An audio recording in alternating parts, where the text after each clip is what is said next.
Welcome back, guys. Automotive Inc. here. Wanted to do a video on follow-up, I guess, if you will, on just a lot of feedback has came from people wanting to know what the heck happened with the Zilla, because maybe they can skim through the video or whatnot. So, and then why I could recommend potentially the Godzilla and still recommend the 6.6 gas. All right, first things first. I went ahead and sold the Zilla back. Reason being is, and people say, well, why would you take a hit, et cetera, and so forth. So the market sucks right now in regards to rates and everything. So rate on a truck that's about 65,000, 67 after taxes, you're at a 6%, even with a great credit rate. You know, you're talking 6.9, 6.45, whatever. And that will lose you about $400 a month of your payment to interest alone. So I wouldn't drive the Godzilla out knowing it had the issue because I was worried about the potential failure. And then somebody says, well, just drive it when there's nobody around. Irregardless if my family's involved, somebody's family's involved, I'm not going to do it. And then I don't have extra time. So if I'm going on a trip and I'm going to be doing videos and towing, I don't have time for it to fail. Because I don't want cutting into my enjoyment. So that's one of the reasons why I did it, was because it was no longer fruitful, and I pay a hell of a lot of money for it to sit there in the driveway and just look pretty. So that's why it's gone. And yeah, it was a little bit of a hit because every time you pay taxes, you kind of lose that money. So and if you don't trade it, and I just couldn't find anything that I wanted to buy right now. Right now, the dealers are going wonky again on the Ford side here, and they're actually doing market adjustments. Not all dealers, and not any of the ones I prefer, but some of the ones that were doing it pre, virus outbreak, whatever the hell you want to call that thing. Those same dealers are marking up 5 to 10,000 over MSRP, and I will recommend that to anybody. Don't do that. Okay, do not overpay like that. MSRP back in the day used to be kind of like a taboo thing to do. Now that seems to be kind of normal, but there's no need for you to pay a market adjustment, especially because there are plenty of dealers out there across all three brands that have great deals. So because they were doing that, again, there's some great deals on some 22 Rams. There's some really great deals on a lot of Chevy products. Not a lot of necessarily like rebates per se, but the 23 and 24 crossovers, if you will. A lot of people are wanting the 24, so they're discounting the 23s really well. And then, as we've talked before, the custom trim line, even being a 24, is a great bang for buck trim level, but because it's more of an entry level, they are discounting those 24s. So you got good discounts coming from GM, and you have good discounts coming from Ram, especially on their 22s left over. But the 23s have a lot of new upgrades that I think are a thing that you might want to benefit from. But right now we have 22s in this area. They're discounting and up in the average of 10 to 12,000 bucks. So if you want to know where those dealers are at, you can just comment below, and I'll be more than glad to forward you their information. I haven't necessarily bought from all these dealers, but I can tell you where the dealers are because I was looking to trade the Godzilla and not take that loss. But when you're paying insurance on a truck that you don't feel confident in driving or towing with, it wasn't fun to drive anymore because of the power and the fuel economy. So it just made sense to cut and run right now with that interest rate. Again, this channel was about buying the vehicles and putting them to work. And I was able to do that up until that point.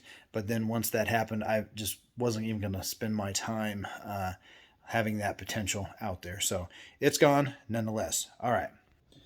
So some people want to know, how in the heck could I even recommend the 7.3 Godzilla? All right, like I've said before in many other videos, there's only 3 big truck makers in the United States, and that's going to be your Ram, your GM, and your Ford. And if you are brand loyal to one, that is perfectly great.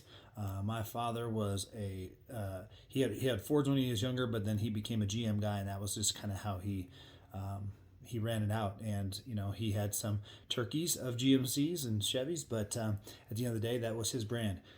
Me, on the other hand, I was brand loyal Chevy growing up, obviously, my father. And then I switched to Rams in the mid-90s, still love Rams. And I despise Ford for most of it because I had a lot of bad Fords, but then again, I had a lot of really good Fords. And so I really don't have a brand loyalty to it. And I think at this point, you owe it to yourself, because each manufacturer's bringing different things to the tables, to go drive all three. All three are going to have issues. I don't think anybody is saying that any of those three manufacturers are immune from having issues. And I know from a fact, based on commenters and other owners on this channel, that the 7.3 has been an excellent motor for them. And I anticipate the 6.8 being a very good engine too. And unfortunately, I fit into that small group of people that had this issue, and that is just the way it falls. But all in all, if the vehicle fails, then it comes down to the dealer itself, and then the dealer has opportunity. The dealer didn't treat me bad; they just basically said we can't do it, and we won't look into it. That's not what Ford wants us to do.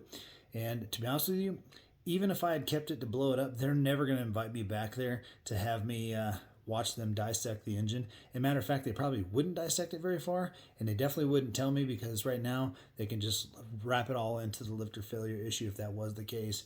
And then they'll send it off, and then the engineers will then dissect it and figure out what's going on.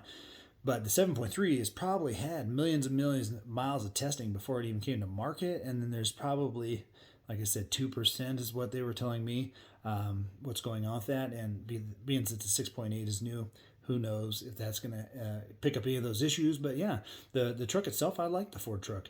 It's a very good truck. It looked good. It rode well.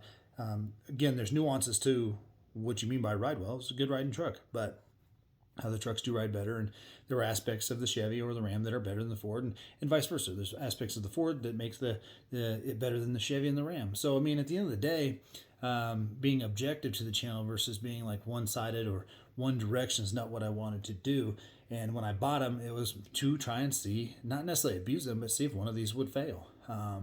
And if neither one of them failed, then the General would still be here, going up and doing the rest of the testing against it this summer. We're going to do lots of towing, and we're gonna do the Wolf. So that's going to be pretty cool. And so that's how I can recommend it, because at the end of the day, I drive a ton of Fords at work, and frankly, all of them have been really well. We have a Power Stroke, an 18 Power Stroke that somebody's forgot to even change the fuel filters. The thing's got like 55,000 miles on it. I brought it up the other day, and I said, when has the fuel filters been changed on this? And they said, never.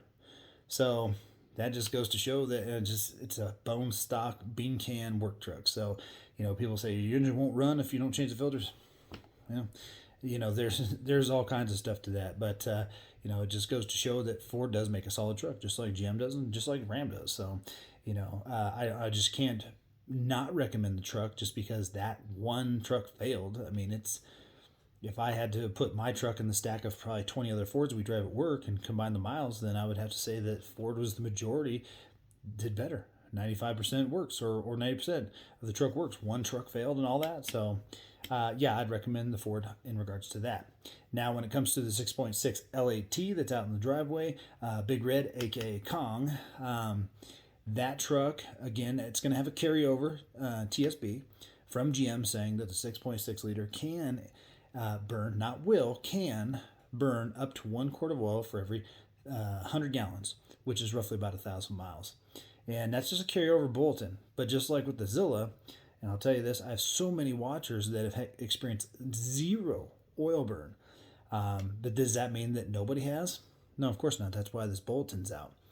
And for me, getting on close to 3,000 miles, I've had zero oil burning. And literally that truck started towing at 425 miles and has been towing pretty much solid since, including both the Battle of the Plains and the Battle in the Rockies. So at the end of the day, I'd recommend that truck also. Now, in regards to the Ram itself, I had 2 Rams fail, but I'm not afraid to buy another Ram. Granted, those were Hemi powered, and I just can't get sold on that. But I'm not saying that it wouldn't happen because I've been driving a Ram Cummins for the last 3 weeks, just constantly towing about 3,000 miles in that time, tons of idling, and the truck has been exceptional. And it is such a great riding pickup with the 3/4 ton with the 5-link rear coil. So at the end of the day, yeah, I can recommend the Ford. And I know it seems counterintuitive because one of the watchers said, you said it was a great experience. The truck itself was great until it had a problem. But me being in the, a full-time working person. I'm spending my money and then trying to produce good content on it. It was no longer going to produce any good content other than here's the thing and it blew up, and now we're at the dealer and they said I can't come back and show you guys what they're pulling apart and what they're doing, and now they're going to replace the motor, and now I got a different engine in here. I don't care. I don't have time for that, and I'm losing too much in interest to sit there and do it. So it used to be easier to focus on running the 6.6 L8T this summer until I can find exactly what I want to buy as the second vehicle for the test. And it may just be, an L5P Gen 2, 24 Chevy, a little bit more up trim so we can go over some of those cool changes. But I have been looking for another 7.3, and you're going to be like, wait, you just got rid of a 7.3. Yes, if I could have found one and they weren't doing market adjustments and the truck was available, I probably would have bought another one if I could get an XLT because I don't like the digital gauges. So, I mean, at the end of the day, I'm not going to be as close-minded as saying that for me, I'm speaking generally for me, I'm not going to be close-minded in regards to what the vehicle that we buy next for the channel is. But at this point, it was useless to have a $1,300 a month boat anchor sitting in my driveway that was just sucking down interest, wasn't a value to tow with anymore. And I just didn't want to deal with it. It was heartbreaking to see it sitting in the driveway, knowing that I was not going to blow that thing up. If it would have happened while I was driving it and I didn't know about it, then it would have been one thing. But like I said in other videos, I've been good about documenting the issue. Heaven forbid something happened to anything. And next thing they're going to come back and say, well, we saw it on one of your videos. You knew there's a problem. Shouldn't have been on the roadway. So got to think bigger picture on that. So then we had some people come in and say, they're still interested in both the trucks, but they're worried about the oil consumption. Two, they're worried about the engine failure in the Ram. And to be honest with you, other than the two Hemis that popped on me, one on the Eisenhower tunnel run, pulling a generator up it, I don't know what the issues were with they died. The one was baked like a cake. I mean, it was smoking out the top of the engine. I took the oil cap off, it smoking out of there. So I'm sure that one was not good. I don't even know. Maybe it wasn't as catastrophic as I thought it was, but it was enough to make your butt pucker. So at the end of the day, I'd recommend any of the three. You owe it to yourself. Be like Goldilocks. The Ford has the softest seats, the Chevy being the most firm. That'd be the same for GMC. And so then the middle one would be the Ram. I think the Ram is a nice mix of seat comfort between soft and hard. However, it has the smallest crew cab in the business. And if you go mega cab, it's going to cut your payload and your towing abilities down. So if you go gas, it's going to cut it down a ton going to a mega cab. Although the difference in the mega cab versus a crew cab, the mega cab crushes the crew cabs, but to me, it's not worth losing the payload and stuff like that. So again, I think either any of those three trucks are going to be good. There's always going to be a potential of problems and everything like that. Another thing that's came up consistently over the last month or so is half-ton owners saying, I'm kind of on this bridge area of being at max, just under max or whatever, what my half ton will do. Now, granted, half tons today do more than they ever have in history. And there was a time when some of the manufacturers kind of bounced between making a heavy half ton, if you will, where they had like a 8-bolt type, axle in these half tons, but they just really didn't possess the ability. And there's, like the Titan XD when it came out with the Cummins, it was a cool idea, but the problem is it didn't possess any more ability than really a normal half ton. And now that they've dropped that Cummins, that little 5-liter, and went to just their regular gas engine, it just doesn't possess ability. So yeah, it has a gooseneck and the ability to drop in a fifth wheel hitch as most half tons do. That is really not the intent of a half ton. And it's never good to tow at the top end of your thing. I've always said 10 to 20%. 10%, that isn't a whole lot, but 10%, above what the rankings are from what you need. So if your truck's rated at 12, I would probably tow nothing more than, say, 10 with it.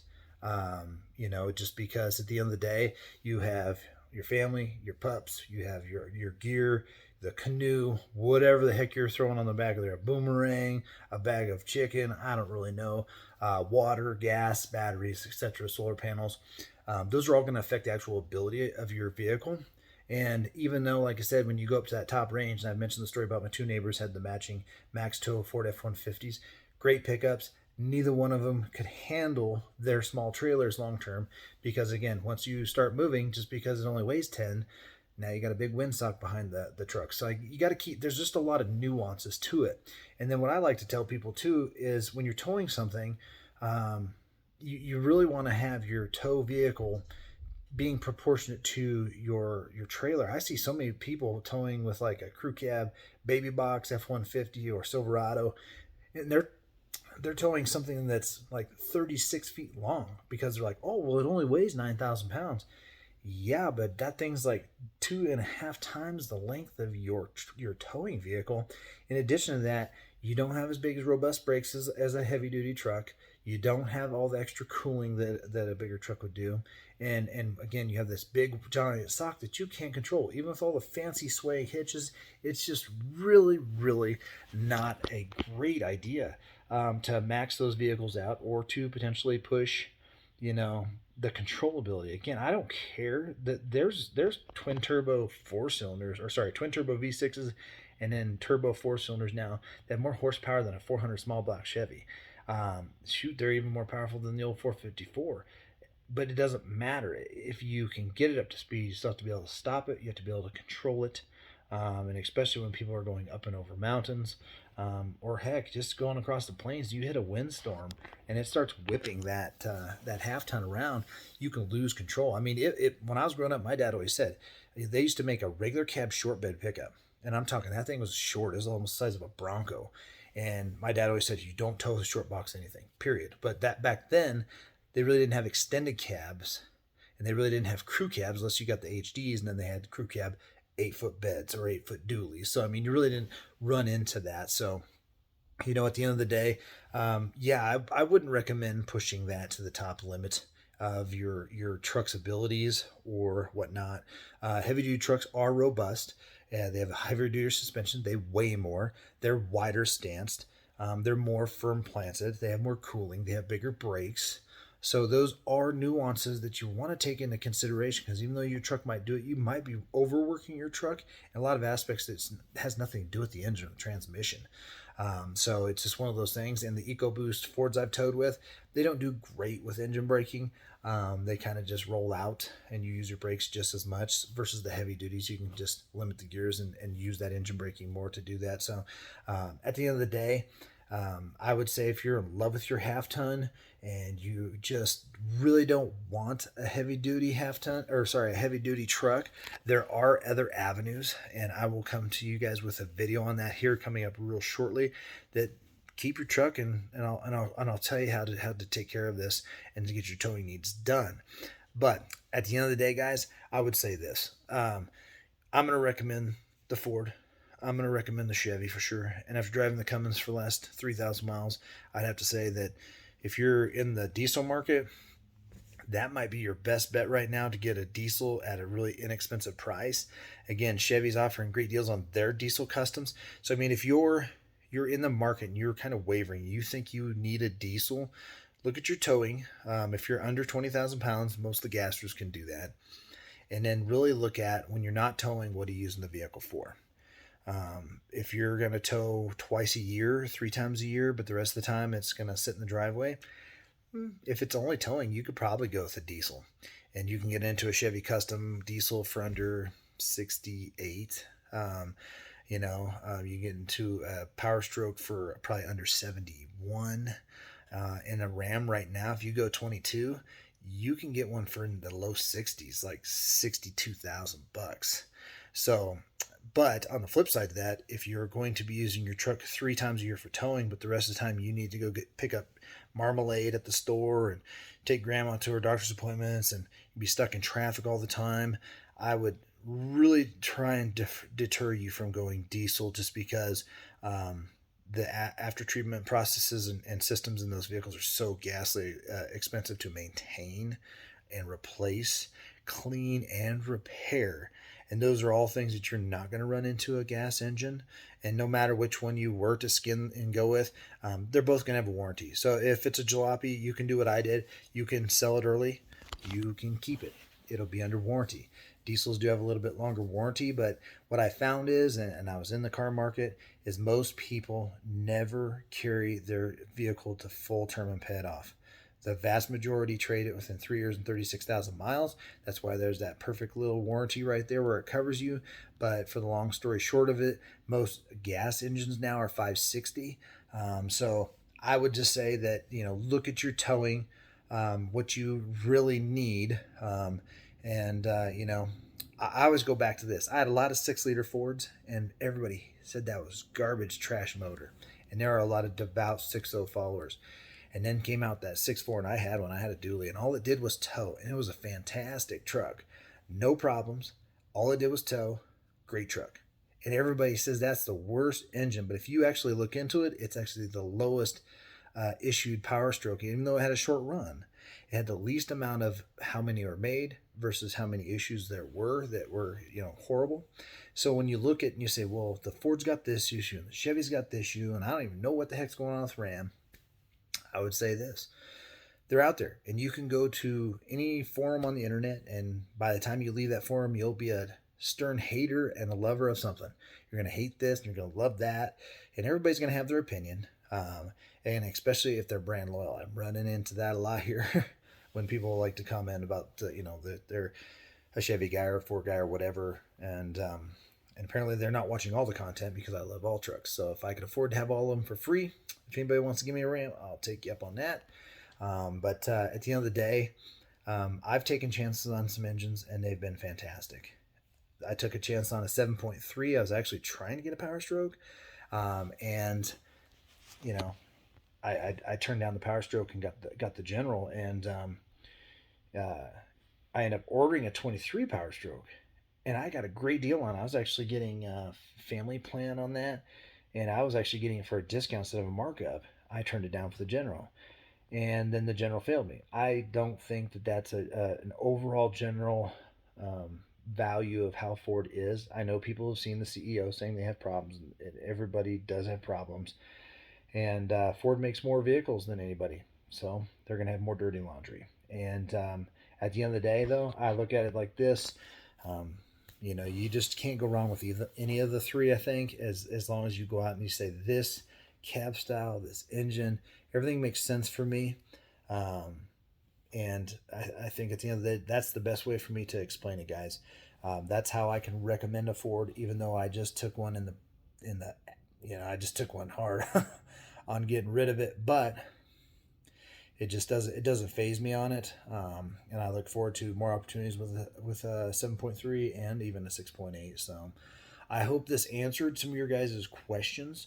I do have a follow-up video coming out tomorrow where we're going to talk about something that might just blow people's mind, save you $80,000-$90,000 from buying a new truck, and that way you can keep your Corvette or your little VW that you like to rip around town in, or your Ford Explorer, whatever you might be driving, that you can keep it and not even have to worry about a heavy duty. So we'll see how the next one, guys.